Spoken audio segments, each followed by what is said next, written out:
Hi friends, నమస్తే. ఎద్దనపూడి సులోచనారాణి గారి జీవన తరంగాలు నెక్స్ట్ పార్ట్ చూద్దాం. వేణుగోపాలరావు గారి నోటి నుంచి మళ్ళీ చందుని గురించిన ప్రసక్తి ఎప్పుడు వస్తోందనని ప్రాణాలు బిగపట్టుకున్నట్లు ఎదురు చూస్తున్న రోజాకి ఆ క్షణం రానే వచ్చింది.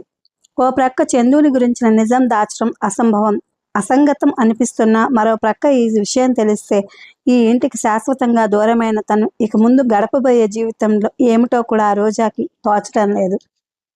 ఆ రోజు మధ్యాహ్నం వేళ వేణుగోపాలరావు గారు భోజనం చేసి విశ్రాంతి కోసం పడుకుని లేచారు.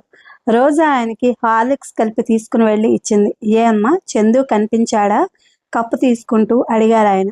రోజా గుండెలు వేగంగా కొట్టుకోసాగాయి. తల ఉంచుకుని ఆయన ప్రశ్న వినిపించుకోని దానిలా అక్కడి నుంచి వెళ్ళిపోవాలని అనిపించింది. వెనక్కి తిరిగి వెళ్ళిపోవడానికి 2 అడుగులు వేసి కూడా అంతలోనే తమాయించుకుని ఆగి ఇటువైపు తిరిగింది. దాచటం వల్ల ఏం ప్రయోజనం? ఈ అబద్ధపు ముసుగులో ఈ యాతన పడుతూ ఎన్నాళ్ళిలా దాగడం? ఊళ్ళో ఉన్నాడా అసలు? హార్లిక్స్ చెంచాతో కలుపుతూ అడిగారు ఆయన. ఉన్నాడన్నట్టు తలూపింది. మరి ఆ రోజు ఎందుకు రాలేదట? వచ్చాడా? ఎప్పుడు? మనం వచ్చేసిన తర్వాతనా? చివున తలెత్తుతూ అడిగారు ఆయన. లేదు, మనం ఉన్నప్పుడే. వేణుగోపాలరావు గారు తాగుతున్న హార్లిక్స్ ప్రక్కన పెట్టేశారు. మనం ఉన్నప్పుడే వచ్చాడా? మరి మనకెందుకు కనిపించలేదు? విస్మయంగా చూస్తూ అడిగారు. మీరు వాడికి తెలుసట. పాతాళంలోకి కృంగిపోతున్నట్టుగా అంది రోజా. ఆయన ముందు ఈ విషయం బయటపెట్టడం రోజా అనుకున్నంత సులభంగా అనిపించడం లేదు. నాలుక తడారిపోతున్నట్టుగా ఉంది. నేనా? ఆయన దిగ్భ్రాంతిగా చూశారు. అవును, నేను తెలుసా? చందు నాకు తెలిసిన మనిషా? ఆయన నమ్మలేనట్టుగా గుండెల మీద చేయి పెట్టుకుంటూ అన్నారు. అవును, ఎలాగంటే? రోజా శరీరంలో అణువణువు కూడా తీసుకుంటున్నట్టుగా అంది. మీరు అప్పుడెప్పుడో సికింద్రాబాద్లో నగ పోగొట్టుకున్నారు, గుర్తుందా? రోజా ఏం చెప్పాలని ప్రయత్నిస్తోందో దానికి దీనికి సంబంధం ఏమిటో ఆయనకు బొత్తిగా అర్థం కాలేదు. అవును, అయితే ఆ నగ కొట్టేయబోయిన వ్యక్తి చందు. వేణుగోపాలరావు గారు పిడుగుపడ్డట్టుగా చూశారు. మిమ్మల్ని చూసి మీ ముందుకు రావడానికి భయపడ్డాడు. మీరు నన్ను వాడిని క్షమించండి. కళ్ళ నిండా నీళ్లు నిండడంతో క్రిందకి చూస్తూ అంది రోజా. వేణుగోపాలరావు గారు దృష్టిని కోల్పోయిన మనిషిలా గాజు కళ్ళతో చూడసాగారు. చందు ఎవరు? ఇన్నాళ్ళు తను చూడాలని తహతహలాడుతున్న రోజా తమ్ముడెవరు? సికింద్రాబాదులో ఆ రోజున నగదంగులించిపోయి పట్టుబడిన తన చేత చెంపదెబ్బలు తిన్న దొంగ. భగవాన్! ఆయన కళ్ళకి చీకట్లు కమ్మినట్టయినాయి. రోజా, నువ్వు ఆయన నడకరాని చిన్నపిల్లాడిలా తలబడుతున్న అడుగులతో రోజా వైపు వచ్చారు. రోజా తలెత్తి చూస్తూ దుఃఖం మిగబట్టుకున్నంత కంఠంతో అంది. మీరు నా తండ్రి లాంటి వారు. మమ్మల్ని క్షమించండి. ఈ విషయం అప్పుడే మీకు చెప్పేదాన్ని, కానీ లావణ్య నెక్లెస్ పోయిన గొడవతో భయపడ్డాను. భగవంతుడు సాక్షిగా చెప్తున్నాను, మా అమ్మ మీద ఒట్టు. ఆ నెక్లెస్ సంగతి నిజంగా నాకు తెలియదు. నాకు తెలుసు. దొంగ అక్క దొంగని కాదంటే ఈ ప్రపంచంలో ఎవరూ నమ్మరు. చేతులు జోడించి అంటున్న రోజాకి దుఃఖం ముంచుకొచ్చేసింది. రోజా, నా తల్లి.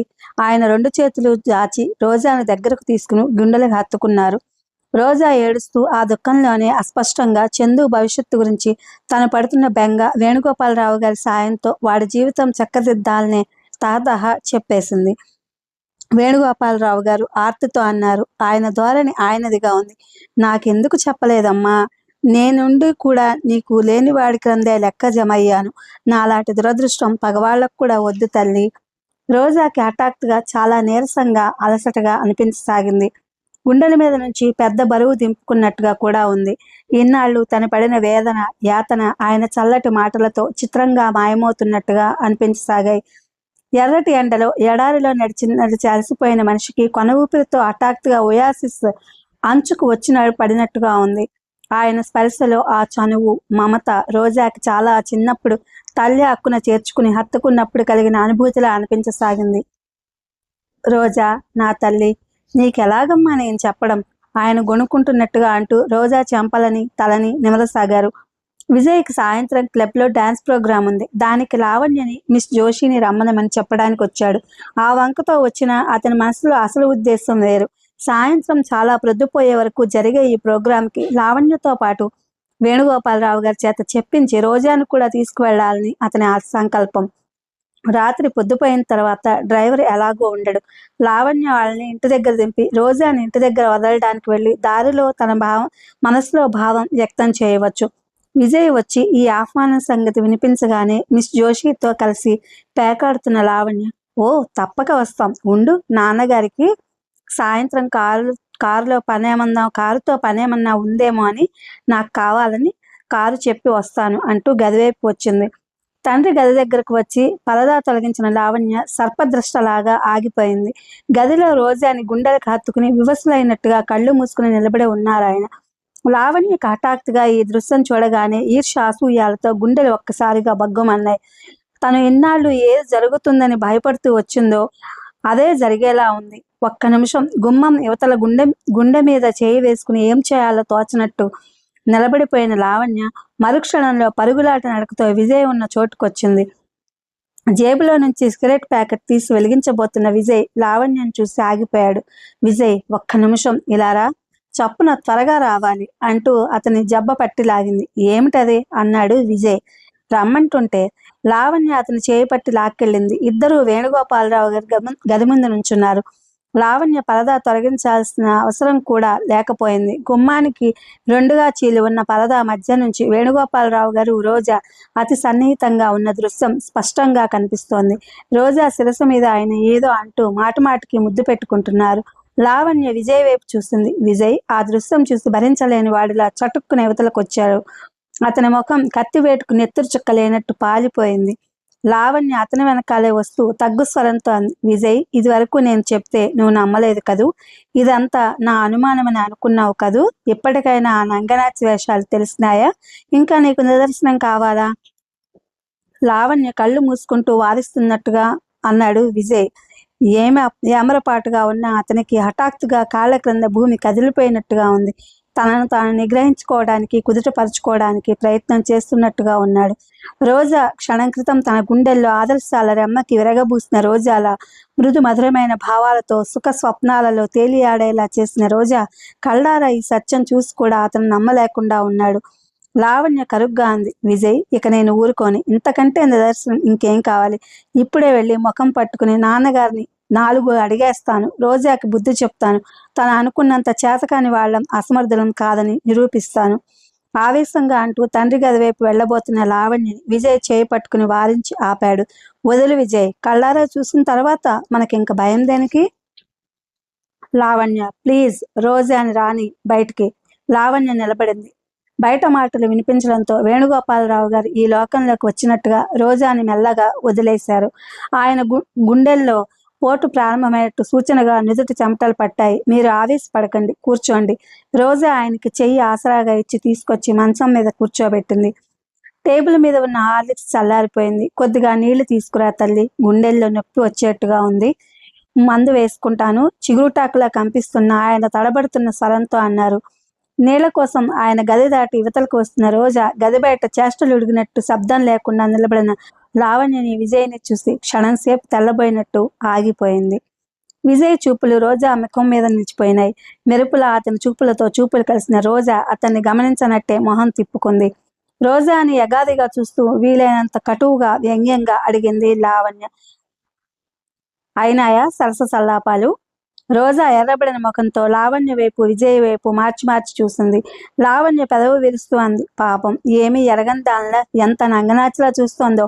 లావణ్య ధోరణికి రోజాకు అర్థమైంది. ఇంకో క్షణం అక్కడున్న కొద్దీ ఇంకా ఇంకా కటువైన మాటలు వినాల్సి వస్తుంది. వాటిని తప్పించుకోవడం కోసం వాళ్ళిద్దరిని చూడనట్టుగా అక్కడి నుంచి వెళ్ళిపోవడం జరిగింది. వాళ్ళని దాటి వెళుతుండగా హఠాత్తుగా వెనక నుంచి విజయ్ చేయి వచ్చి రోజా భుజం మీద పడి గట్టిగా పట్టుకుని ఆపింది. ఉలిక్కి పడిన రోజా ఆగిపోయింది, కానీ వెనక్కు తిరగలేదు. ఒక్క క్షణం రోజా భుజం నొప్పి పుట్టేటంత గట్టిగా పట్టుకున్న అతను ఉన్నట్టుండి ఒక్కసారి గుంజినట్టు రోజాని తనకి అభిముఖంగా తిప్పుకున్నాడు. రోజా విజయ్ ముఖాముఖి నిలబడ్డారు. రోజా నిస్సంకోచంగా నిర్భయంగా అతని కళ్ళల్లోకి సూటిగా చూసింది. విజయ్ కళ్ళు అగ్నిగోళాల్లా ఉన్నాయి. తప్పు చేసి పట్టుబడి కూడా ఈ అమ్మాయిలో ఎంత నిరసన, ఎంత నిర్భీతి అతనికి అణువణువున కంపరంగా జుగుప్సగా అనిపించింది. ఉన్న విషయం ఏదో ఆ అమ్మాయి నోటి చేత కక్కించాలనే పట్టుదల కూడా వచ్చింది. రోజా విజయ్ చేతిలో చిక్కుకున్న భుజాన్ని వదిలించుకోబోయింది, కానీ సాధ్యం కాలేదు. లావణ్య మాటలకు సమాధానం చెప్పి వెళ్ళు, కటువుగా అన్నాడు అతను. రోజా క్షణం సేపు అతని వైపు కన్నార్పకుండా చూస్తుంది. తర్వాత ధీమాగా, నిర్లక్ష్యంగా, సగర్వంగా సమాధానమిచ్చింది. పని పాట లేని వాళ్ళు అడిగే చెత్త ప్రశ్నలకు సమాధానం చెప్పాల్సిన అవసరం నాకు లేదు. రోజా భుజం పట్టుకున్న విజయ్ చేయి ఉన్నట్టుండి గాలిలోకి లేచింది. ఆ వెంటనే రోజా చెంప చెళ్ళుమంది. లావణ్య గతుక్కుమన్నట్టు ఎగ ఊపిరి పీల్చింది. రోజాకి కళ్ళ ముందు 2 నిమిషాలు అంతా చీకటిగా వలయాలుగా అయింది. గదిలో నుంచి వేణుగోపాలరావు గారు బయటకొచ్చారు. విజయ్, ఏమిటిది? ఏమైంది? ఆయన దగ్గరగా వస్తూ ఆదుర్దాగా అడిగారు. విజయ్ ఆయన వైపు తిరగలేదు. ఇంకా రోజానే తీవ్రంగా చూస్తున్నాడు. విజయ్, ఏమిటది? రోజా, ఏమైంది? ఇద్దరి వైపు చూస్తూ అడిగారు ఆయన. రోజా చెంప పట్టుకుని ప్రాణం లేని బొమ్మల కళ్ళప్పగించి విజయ్ వైపు చూడసాగింది. లావణ్య కల్పించుకుంటూ అంది, ఏమిటా? ఈ రోజు ఈ నంగనాచి వేసే వేషాలు విజయ్ నేను కళ్ళారా స్వయంగా చూశాం. నోర్మై! కూతురు వైపు తిరిగిన ఆయన అరిచినట్టుగా అన్నారు. విజయ్ ఆయన వైపు తిరిగి, లావణ్య నోరు మూసుకోవాల్సిన అవసరం లేదు. ఈ అమ్మాయితో మీ చనువుకి సంజాయిషి అడిగే హక్కు లావణ్యకు ఉంది అన్నాడు. విజయ్, నీకు మతిపోయిందా? దాని పాపిష్టి కళ్ళకి ప్రతిదీ వికృతంగానే కనిపిస్తుంది.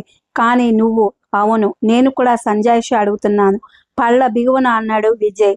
విజయ్, నీకు పూర్తిగా మతిపోయింది. నువ్విలా రా, నాతో రా, నేను చెప్తాను అంటూ ఆయన అతని రెక్క పట్టుకుని గదిలోకి లాక్కెళ్లారు. వాళ్ళు గదిలో కాలు పెట్టిన మరుక్షణం ఆ గది తలుపులు మూసుకున్నాయి. బొమ్మల నిశ్చేష్టురాలైనట్టు నిలబడి చూస్తున్న రోజాని లావణ్య అణువున ద్వేషిస్తున్నట్టుగా అంది. ఇప్పటికైనా నీకు సిగ్గనేది ఉంటే మళ్ళీ ఈ ఇంటి గడప తొక్కకు, నమ్మక ద్రోహి. పాలు పోసిన చేతికి నీ కాటు వేసే విషపు నాగువని కలలో కూడా అనుకోలేదు. తిండికి గతిలేక నా ఇంటికి పనిచేసుకోవడానికి వచ్చిన నిన్ను సాటి మనిషిని ఎంతో గౌరవించాను, ఎంతో ఆదరించాను, ఎంతో స్నేహం పంచిచ్చాను. నేను చివరికి నువ్వు నీ తండ్రి వయసు గల వ్యక్తి అయినైనా చూడకుండా చేసిన పని ఇదా? నడు బయటికి. మళ్ళీ ఈ గుమ్మం ఎక్కాలని ప్రయత్నం చేశావో చూడు. పాపం, పని మనిషి ఆ ఇంటికి వచ్చి ఇంటికి రానివై కులుకుదామనుకున్నావా? ఏమిటి లావణ్య, ఏమైంది అంటూ మిస్ జోషి వచ్చింది. లావణ్య క్లుప్తంగా జరిగిందంతా చెప్పింది. అమ్మో, ఈ రోజుల్లో పని వాళ్ళని అస్సలు నమ్మకూడదు. ఇంకా నయ్యం, మీలో ఎవరికైనా ఏ విషయమైనా పెట్టింది కాదు. మొన్నోసారి మా ఊర్లో ఏమైందనుకున్నావు అంటూ ప్రారంభించింది. లావణ్య, మిస్ జోషి ఇద్దరు రోజాని పురుగుని చూసినట్టు చూసి వెళ్ళిపోయారు. కొద్దిసేపు అయిన తర్వాత మెల్లగా బయటకు వచ్చింది. నిద్రలో లేచి నడుస్తున్న దానిలా ఆ ఇంటి ఆవరణ దాటి బయటకు వస్తుంటే రోజాలో ప్రాణం లాంటిదేదో ఎగిరిపోయినట్టుగా అనిపించింది. ఇది ఫ్రెండ్స్, ఎద్దనపూడి సులోచనారాణి గారి జీవన తరంగాలు. Thank you for watching.